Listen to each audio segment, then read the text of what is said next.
एका गुंडांची पोरं मारतात. तुम्ही या शहराचे खासदार आहात, केंद्रीय मंत्री आहात, कायदा सुव्यवस्थेचे काय आता काय बोलू?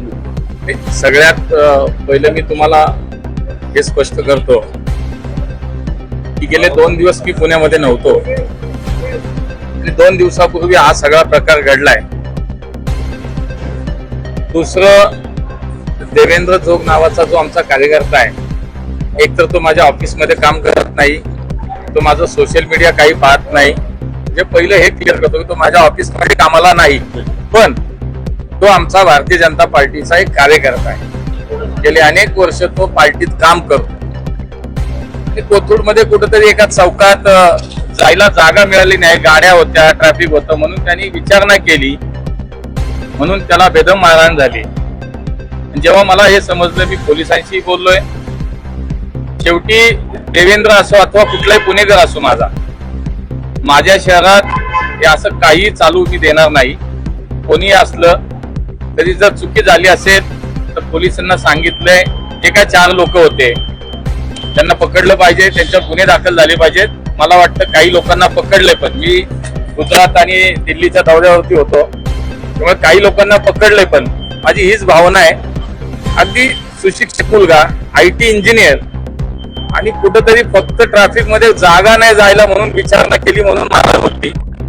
तर मी असं म्हणेन की देवेंद्र नाही, पुण्यातला माझ्या कुठल्याही भागातला जरी एखादा तरुण असेल, नागरिक असेल, तर त्यासाठी सुद्धा तीच कडक भूमिका पोलिसांनी घेतली पाहिजे. आणि मी त्यासाठी काय आग्रह राहील. आजही माझं तेच म्हणणं आहे की जे कोणी त्याच्यात समावेश ज्यांचा आहे, जे सहभागी होते, ते सगळ्यांना पोलिसांनी कुणालाही सोडू नये.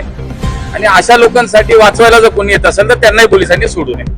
म्हणून ते जे टोळीचे जे रील्स आहेत आजही व्हायरल होतात.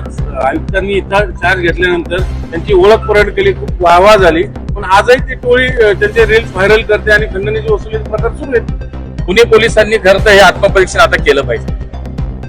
पुण्यासारख्या शहरात, जसं तुम्ही आता मला प्रश्न विचारलात की रील्सचा विषय, पुणे शहरात सोशल मीडियावरती आपण अनेक जणांचे रील्स बघतोय, फोटो बघतो, काय काय बघतोय.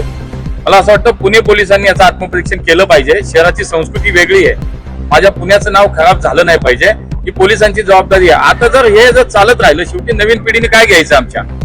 आमच्या तरुण पिढीने, नवीन पिढीने हे घ्यायचं, हे रील्स बघायचे, याचं अनुकरण करायचं.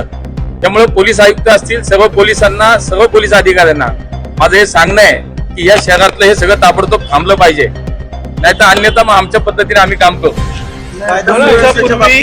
पोलीस कमी पडतात की गृहमंत्री कमी पडतात? नाही, मी तुला सांगतो की शेवटी गृहमंत्री म्हणून या राज्याचे मुख्यमंत्री देवेंद्रजी अत्यंत या कुठल्याही विषयात कुणालाही हायगय करत नाहीत. ते ठाम असतात, कुठल्याही गुन्हेगाराला पाठीशी घालत नाहीत. कुठल्याही प्रकारामध्ये आजपर्यंत पाहिलं असेल तर त्वरित कारवाई, तत्परतेनं कारवाई झालेली आपण अनेक उदाहरणं पाहिली.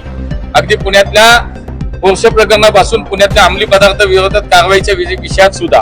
त्यामुळे देवेंद्रजी अत्यंत, मला सुद्धा या विषयात फोन आला त्यांचा.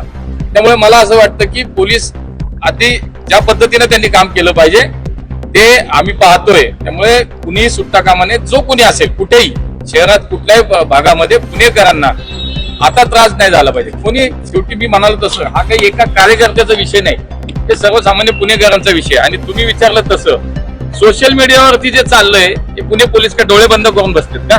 10 वेळा सांगायचं त्यांना, आम्ही लोकप्रतिनिधी, आम्ही तेच किती वेळा सांगायचं. त्यामुळे पुणे पोलिसांनी सुद्धा, मला असं वाटतं की याच्याकडे आता लक्ष दिलं पाहिजे. नाही, मला असं वाटतं बाकी काही विषय नाही. मिळवतात की आम्ही जो चुकतोय त्याला शासन झालं पाहिजे.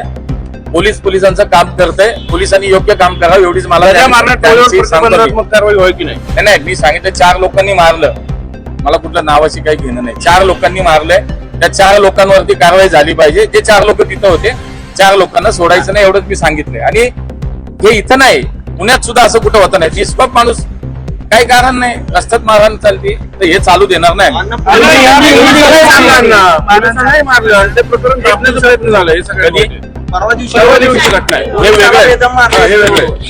मग तर मला असं वाटतं पुणे पोलीस आयुक्तांनी आता खरंच याचा गंभीर विचार करावा. जर पुण्यातल्या पोलिसांवर सुद्धा हात उचलला जात असेल तर माझं पुणे पोलिसांना सूचना आहेत. आता मी कडक सूचना देतो त्यांना की हे आता चालू देणार नाही, मी तुम्हाला आत्ताच सांगतो. आणि यापूर्वी अजितदादाने सुद्धा आयुक्तांवर नाराजी व्यक्त केली होती. सातत्याने वरिष्ठ स्तरावरून मंत्री स्तरावरून आदेश असताना कारवाई का होत नाही? बघा, पुण्याचं नाव हे देशाच्या जगाच्या नकाशावरती एक वेगळ्या अर्थाने घेतलं जातं. एक सुसंस्कृत शहर, एक या ठिकाणी विद्येचं माहेरघर आणि एक विकसित शहर म्हणून त्या ठिकाणी या शहराचं नाव खराब करण्यासाठी म्हणून जे चुकीचं होईल ते कोणी सहन करणार नाही, त्याच्यावरती कारवाई केली जाईल. पोलीस आयुक्तांनी याच्यामध्ये खबरदारी घेतली पाहिजे. हिंदी